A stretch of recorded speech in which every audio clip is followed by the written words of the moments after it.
Want to know how to fix white screen of death in WordPress? In this video, I'm going to show you an easy step-by-step guide on how to fix it. It's super simple and under a minute, so let's get right into it. So sometimes white screen might have us a little bit stressed, so you don't need to panic. Here's how to easily fix it. First things first, make sure to simply reload your website or WordPress.com. So you can just simply select reload right here and then reload your entire website. So if it doesn't work, you can just simply hit towards your WordPress home and enter the site again. So if that still doesn't work, you can just simply disable all plugins. Use FTP or your hosting file manager and go to wp-content/plugin and rename the folder to plugins off.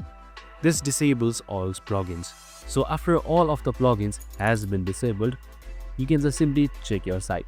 So it should work now. If it does, the plugin is the problem, and once that is done, you can just simply reinstall or disable that certain plugin, and that's it. Super simple and easy. I hope this video helped. If it did, make sure to like, subscribe and tune in with us for more of these videos. See you in the next one.